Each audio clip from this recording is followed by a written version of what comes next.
Marco Rubio walked through the doors of the Chinese embassy with a black briefcase containing only 12 pages of documents. But those 12 pages held the power to completely dismantle China's 20-year spy network in America. Ambassador Li Wei greeted Rubio with enormous confidence and arrogance, because until that day, all American diplomats had been forced to back down in the face of China's economic power. "Senator Rubio," said Li Wei with a fake smile, "I hope we can have a more constructive discussion today. China-America relations are on a very delicate balance." But Rubio's response was something Li Wei never expected. "Ambassador Li, would you like to discuss that special account in San Francisco?" Li Wei's face instantly turned white, because only 5 people in Beijing were supposed to know about that account. How had America learned this information? On that cold November morning in Washington, D.C., as Marco Rubio walked toward the Chinese embassy, he knew he was about to reap the fruits of 18 months of grueling work. The 12-page document he carried in his black leather briefcase was one of the greatest discoveries in America's national security history. These documents contained every detail of the massive spy network China had built in America. The meeting had been arranged through normal diplomatic channels, but Rubio's true purpose was far from routine. For the past year and a half, a joint CIA-FBI task force had been working around the clock to uncover what they suspected was the largest foreign intelligence operation ever conducted on American soil. The breakthrough had come 3 months earlier when Dr. Sarah Chen, a Chinese-American computer scientist at MIT, had approached the FBI with disturbing information about her colleagues. Dr. Chen had noticed unusual patterns in her department. Too many Chinese graduate students asking specific questions about classified research. Too many accidental encounters in coffee shops where sensitive topics came up. Too many requests to attend conferences where American defense contractors would be present. When she started digging deeper, she discovered that several of her colleagues had bank accounts they couldn't explain and were making trips to China far more frequently than their research required. The FBI's investigation had started small but quickly expanded. Financial records showed suspicious money transfers, phone taps revealed coded conversations. Surveillance footage caught clandestine meetings in parking garages and hotel rooms. But the real breakthrough came when they discovered the Pacific Trade Solutions LLC account in San Francisco.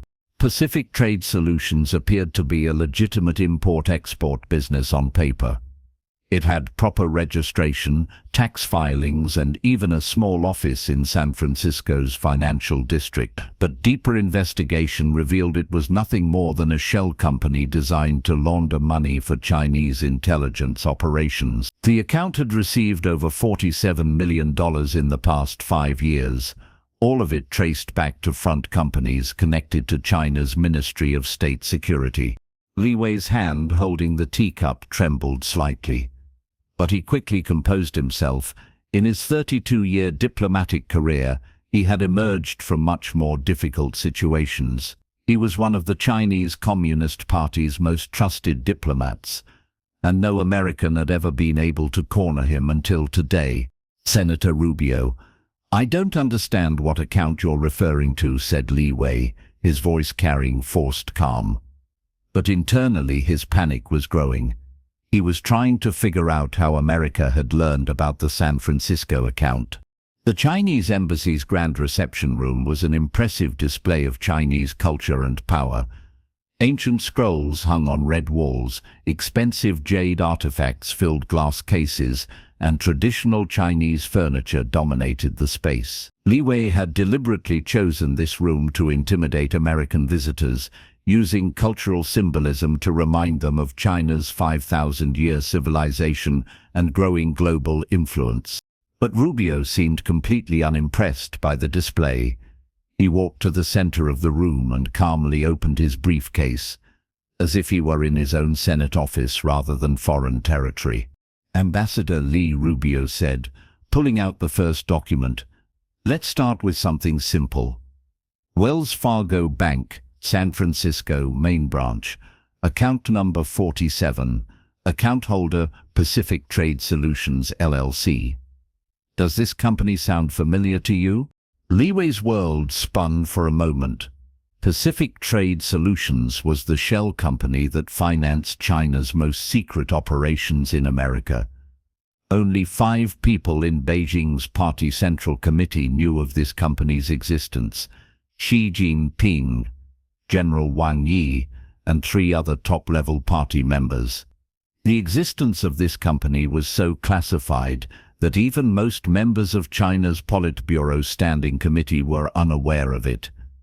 How had America obtained this ultra-secret information?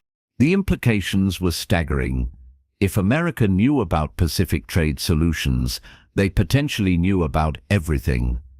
The technology theft operations, the recruited agents, the bribed officials, the infiltrated universities, everything could be compromised. "I have no knowledge of any such matters," Li Wei said, but the confidence in his voice was beginning to fade. Under the table, he tried to secretly press the security button to call for help. But Rubio noticed this movement. "There's no need to call security," Rubio said with a cold smile, "because they're already under our control. Your embassy's security system was taken over by us 3 hours ago." Li Wei was shocked. "This is impossible. This is a violation of diplomatic immunity." "Diplomatic immunity doesn't cover espionage activities." Rubio placed the second document on the table. "Ambassador Li, last month on the 7th, $3 million was transferred to this account. The transfer came from a shell company in Mumbai. What was this money used for?" Li Wei jumped to his feet, having completely lost his composure. "Senator, these accusations are completely unacceptable. I am the official representative of the People's Republic of China." The second document contained detailed financial records showing not just the transfers, but also how the money had been distributed. Wire transfers to universities across America, payments to technology companies, funds directed to research institutions. The paper trail was meticulous and damning. "Sit down, Ambassador Li." Rubio's voice was now cold as steel. "Because what I'm about to show you is just the beginning." That $3 million was distributed to Chinese students at Harvard, MIT, Stanford, and Berkeley. But these students are actually professional agents trained in Beijing for 5 years to infiltrate America's most critical technology companies. Li Wei sat back down but was now completely in defensive mode. His mind was racing through calculations. America having information at this level of detail meant that China's entire operation had been exposed. This wasn't just a security breach, this was a complete catastrophe that would set China's intelligence operations back by decades. The training program Li Wei was thinking about was called Project Golden Bridge internally. It had been China's most ambitious intelligence operation, launched in 2018 with the goal of placing highly trained agents in key positions throughout American technology and defense industries. These weren't ordinary spies, they were brilliant scientists and engineers who had been recruited young, trained extensively, and given genuine expertise in their fields, so they could contribute real value to their employers while secretly stealing the most advanced technologies. "You can never prove these allegations," Li Wei said, but the hesitation in his voice was very apparent. Rubio slowly opened the third document. "Can't I prove it? Here's the student list. Chen Xiaoming, working in Google's quantum computer department, Wang Lijun, on Apple's secret AR project team, Zhang Yifei, in Tesla's autonomous driving algorithms department, Liu Xiang, in Microsoft's artificial intelligence division." These 4 people alone secretly transferred 73 critical technology secrets to China last year. The names hit Li Wei like physical blows. Each of these individuals represented years of careful recruitment, training, and placement. Chen Xiaoming alone had cost the Chinese government over $2 million to train and position. His work at Google had given China insights into quantum computing that had accelerated their own research by at least 5 years. Wang Lijun's position at Apple was even more valuable. She had access to prototypes and development plans that were 3 to 4 years ahead of anything publicly available. The intelligence she provided had allowed Chinese companies to reverse engineer Apple's innovations and bring competing products to market with unprecedented speed. Sweat beads began to appear on Li Wei's forehead. America knowing these names was a disaster. These agents were the most critical sources in China's technological advancement.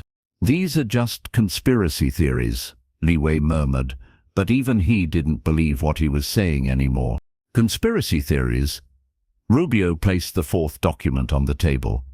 "This is the complete transcript of Chen Xiaoming's encrypted conversations with his handlers in Beijing.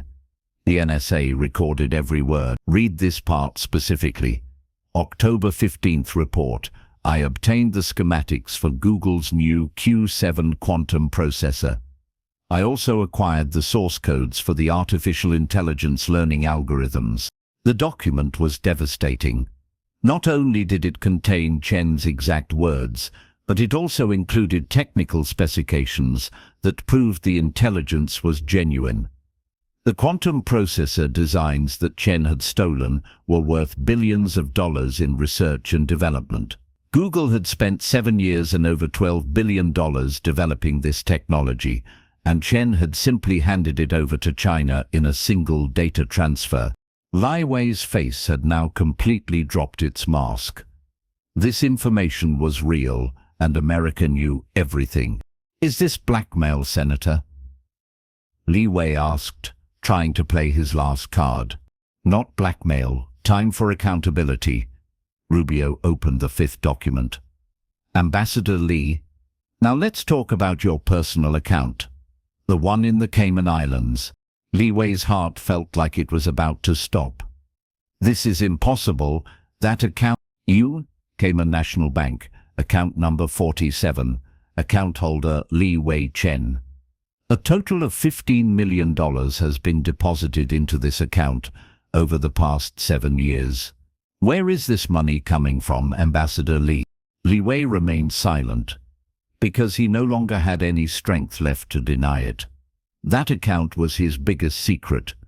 The money represented payments for his role in coordinating Chinese intelligence operations in America. Each successful operation, each recruited agent, each stolen technology had earned him a percentage.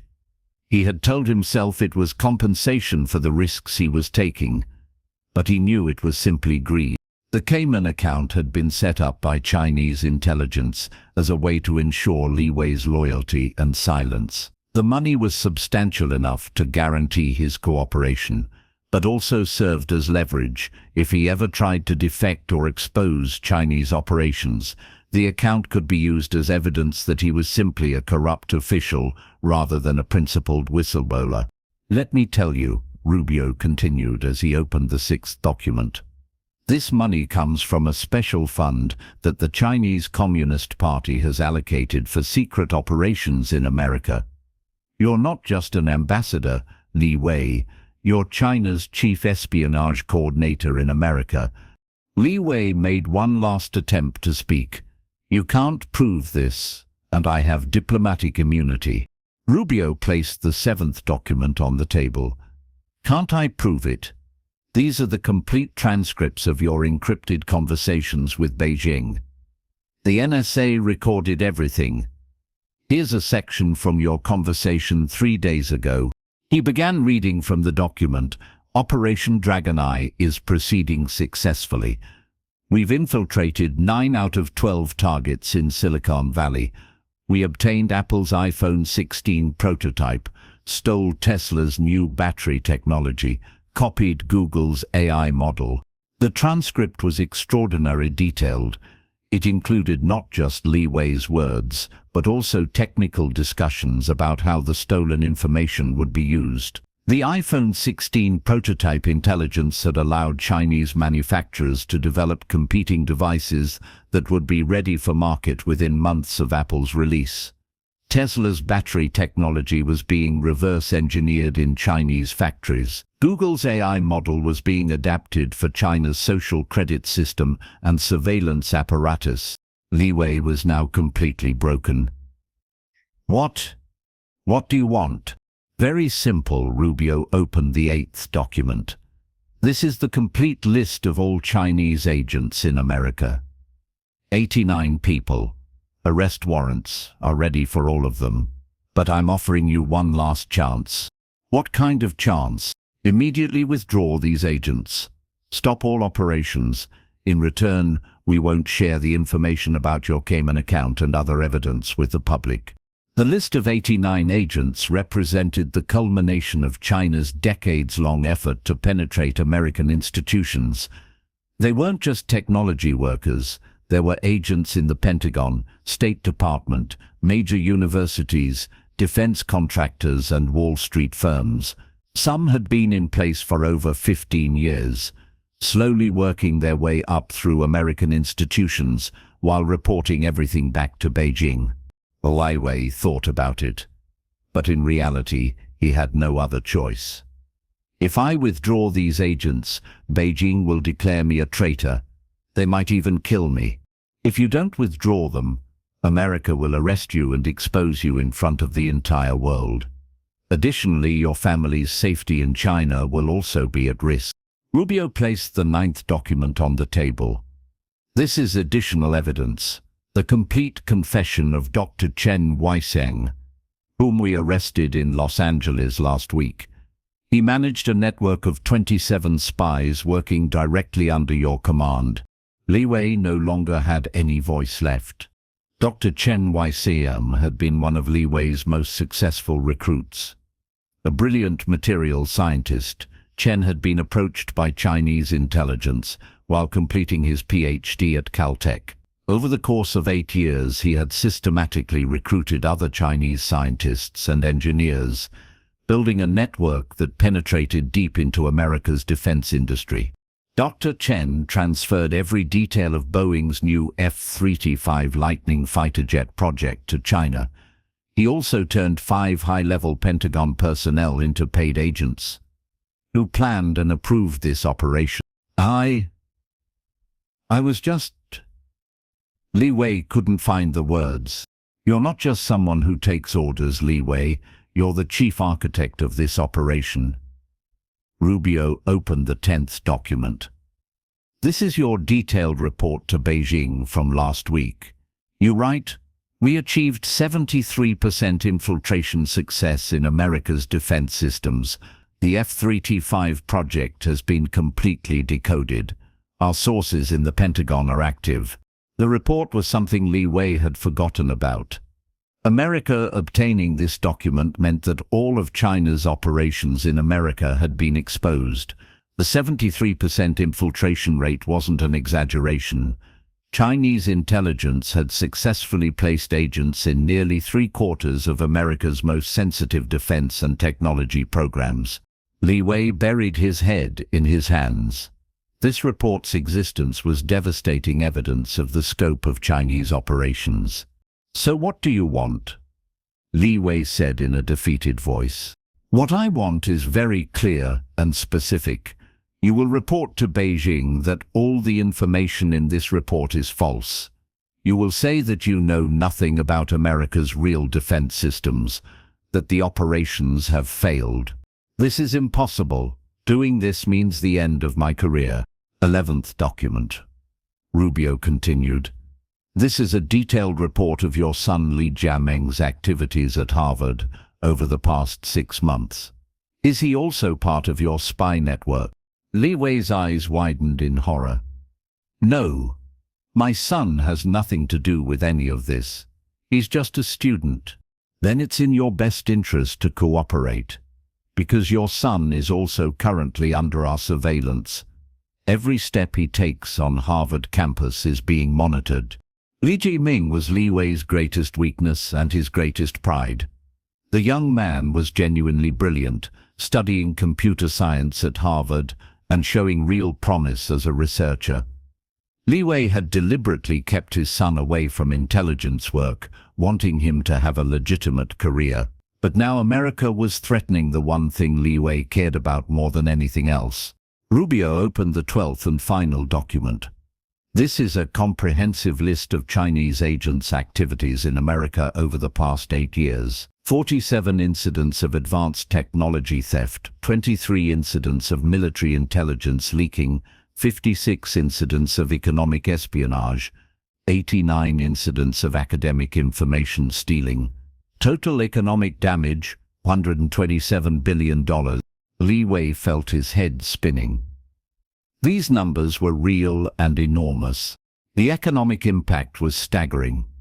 The $20 billion represented not just immediate losses, but also the long-term competitive disadvantage America would face as China used stolen technology to dominate emerging markets. American companies had spent decades and hundreds of billions developing these technologies, only to see Chinese competitors bring nearly identical products to market at a fraction of the cost. Furthermore, Rubio continued, the operations you coordinated resulted in China gaining 23 of America's critical technology advantages. As a result, America fell behind by 5 years. I was just serving my country, Li Wei said in a weak voice. Serving your country is one thing, stealing other countries' technologies is another. Now I'm asking you for the last time, will you stop these operations? Li Wei remained silent for a long time. Various scenarios were running through his mind. If he reported to Beijing that the operations had failed, he would probably be dismissed from duty, maybe even punished. But if America shared the evidence in their hands with the public, both he and the Chinese government would be greatly embarrassed. But there was another consideration that weighed heavily on his mind.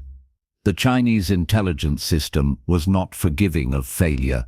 Agents who compromised operations often simply disappeared. Their families sometimes faced mysterious accidents. Li Wei had seen this happen to others who had failed the party, and he knew that his knowledge of so many operations made him both valuable and dangerous. "How much time are you giving me?" he finally asked.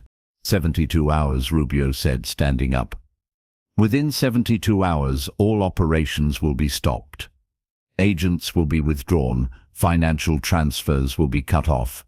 Otherwise, all of these documents will be published simultaneously in CNN, New York Times, Washington Post, and Wall Street Journal. The media exposure would be catastrophic for China. Not only would it expose the scope of their espionage operations, but it would also provide detailed evidence that could be used by other countries to identify and expel Chinese agents worldwide. The diplomatic fallout would set back China's international relations by decades. Li Wei asked in a trembling voice, "What about Beijing? How will I explain this to them?" "That's entirely your problem, Ambassador Li. But my sincere advice to you is to tell the truth. America now knows all your games. The era of espionage is over." Rubio packed his briefcase and headed for the door. Holding the door handle, he turned one last time. "Oh, by the way, Li Wei, I strongly advise you to close both the account numbered 47 in San Francisco and your account in the Caymans today. Because the FBI is freezing both accounts tomorrow. And if you don't cooperate within these 72 hours, the total $18 million in the accounts will go to the American Treasury." Li Wei had no voice left. The money in those accounts represented his entire life savings and his insurance policy. He had planned to use it for his retirement and his son's future. Now it was all at risk. "One more thing," Rubio continued, keeping his hand on the door handle. "If your superiors in Beijing hold you responsible for this situation, America can provide you with political asylum. You and your family can be safe." "Why are you making such an offer?" "Because you're also a father, and no father wants to put his children's safety at risk." Rubio left through the door, and Li Wei was left alone. The silence of the grand hall began to pierce his ears. The teacup in his hand fell to the floor with a tremor and shattered into crystal pieces. Just like China's 20-year spy network in America, Li Wei sat at his desk and put his head in his hands. He was facing the most difficult decision of his 32-year career. On one side was Beijing's wrath. On the other side were America's threats. But most importantly, there was his son Ji Ming's safety. He took out his cell phone and started to call Beijing. But after dialing several times, he stopped. What would he say? Would he say, "Our 20-year operation has collapsed. America knows everything"? Instead, he first called his son. "Ji Ming, how are you?" "I'm fine, Dad. But strange things are happening on campus. It's like there are FBI agents around."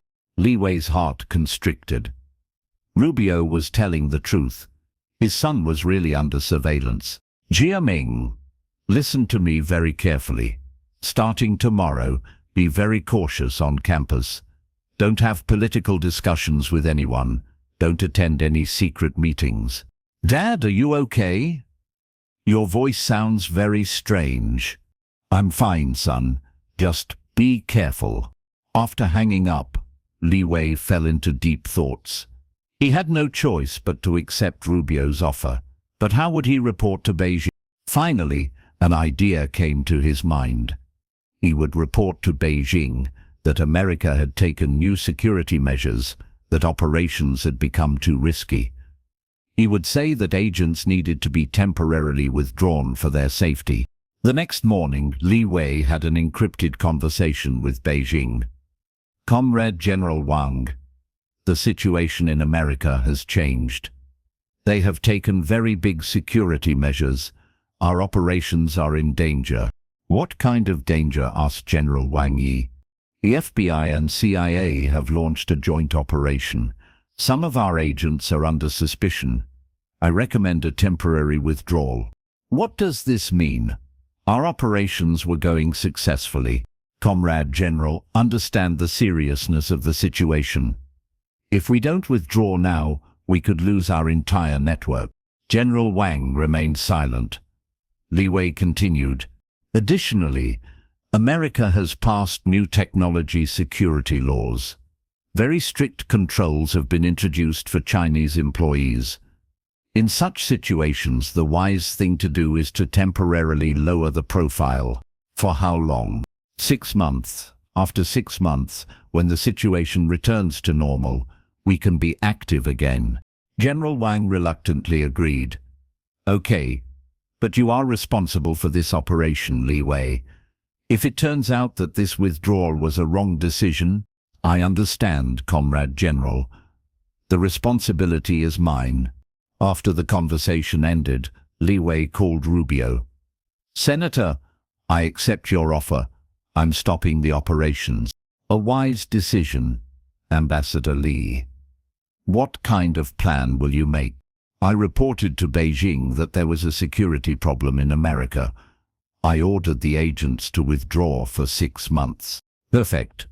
But remember, we're constantly watching you. If this is a game..." "It's not a game, Senator.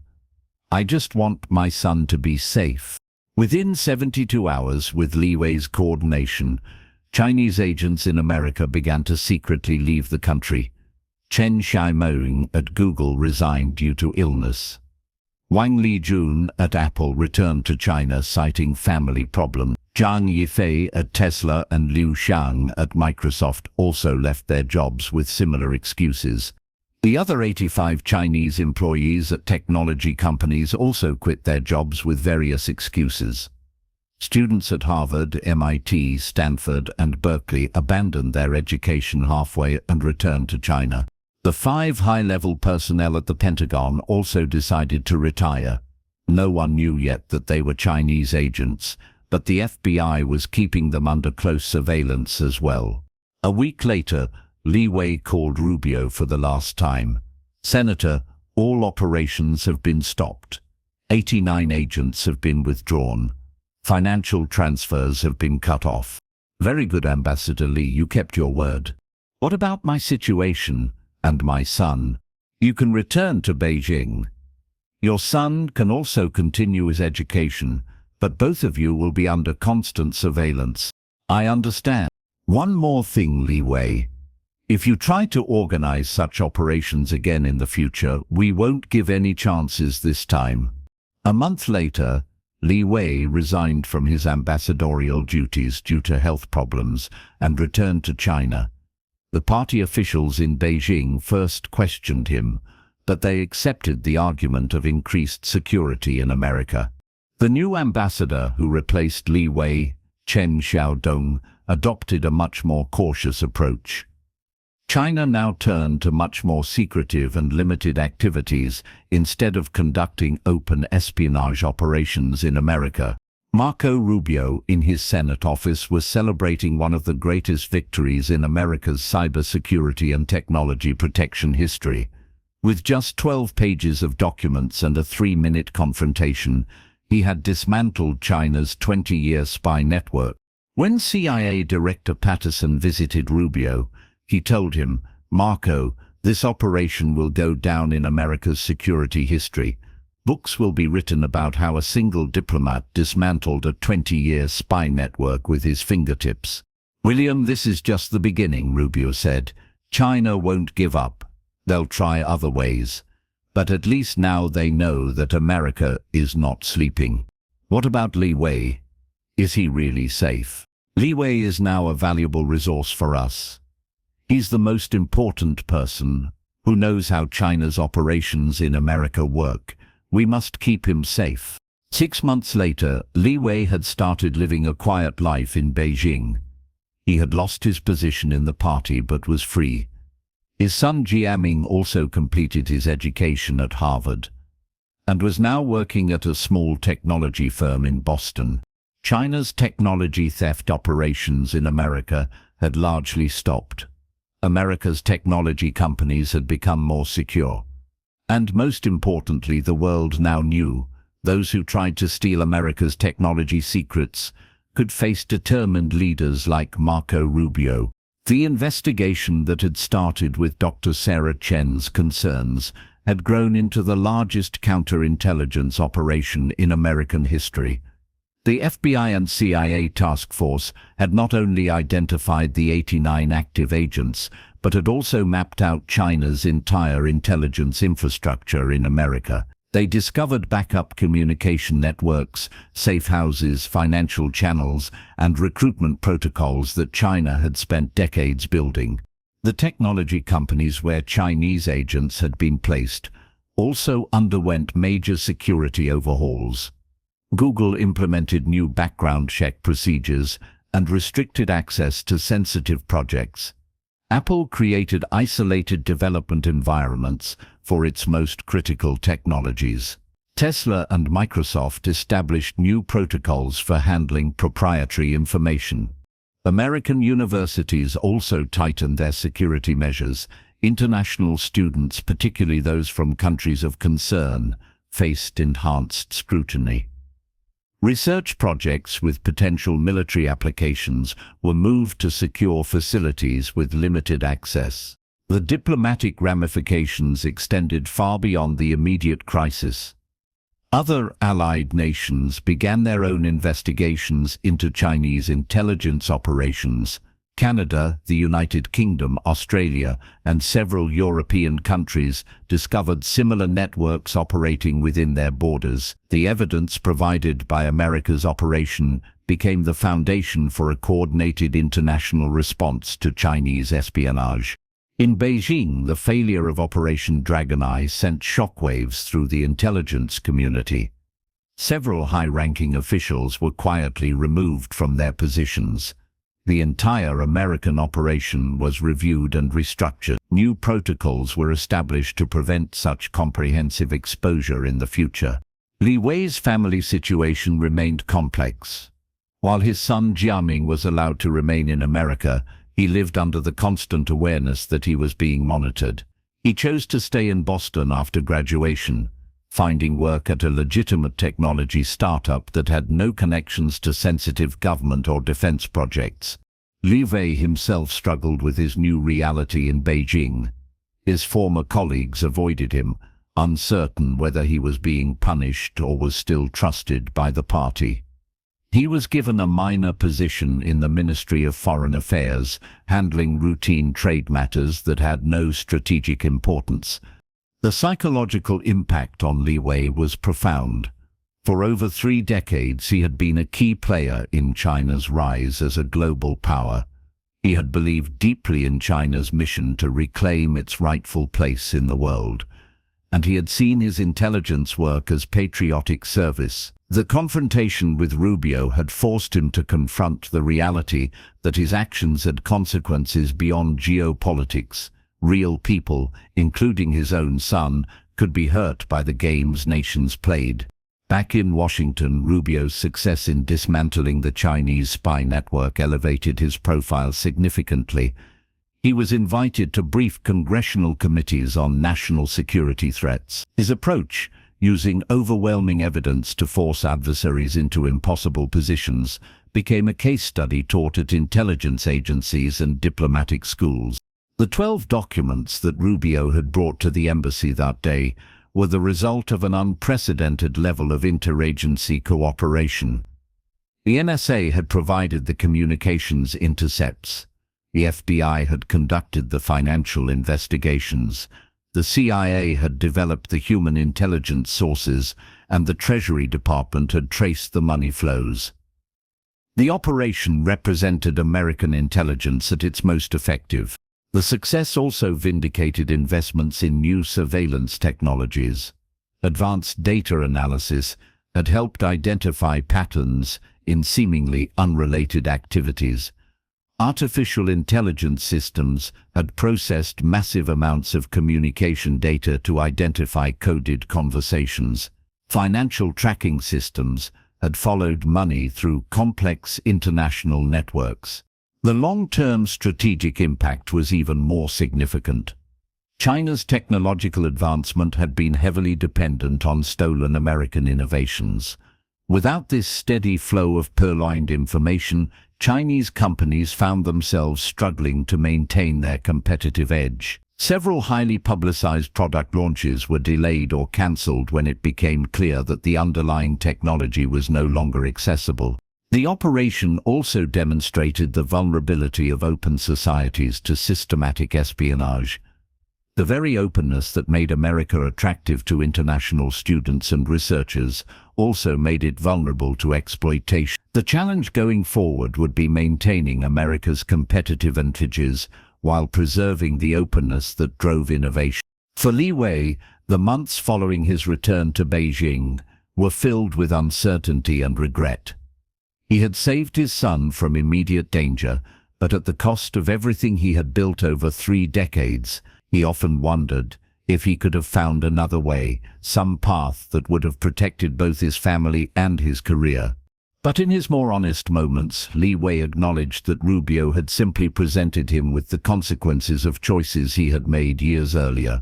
The spy network, the stolen technologies, the corrupted relationships. These had all been his decisions, driven by a combination of patriotism, ambition, and greed. The story of that November day in the Chinese embassy became legendary within intelligence circles. It demonstrated how thorough preparation, overwhelming evidence, and psychological pressure could achieve in minutes what might otherwise take years of negotiation or covert action. As Li Wei looked back on his career, he realized that his confrontation with Marco Rubio had been more than just a diplomatic defeat. It had been a moment of moral reckoning, forcing him to choose between the abstract loyalty he owed to his government and the concrete love he felt for his family. In the end, the choice had been easier than he expected, but living with the consequences would prove to be the hardest thing he had ever done. Thus, on that cold November day at the Chinese embassy, just 3 minutes had transformed into one of America's greatest intelligence victories in modern history.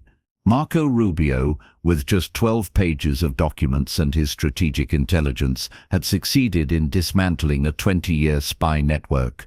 And Li Wei now thought, Every night before going to sleep about those 12 documents Rubio had placed on the table that day, and understood how powerful an intelligence system America possessed. The era of China-America espionage games had ended.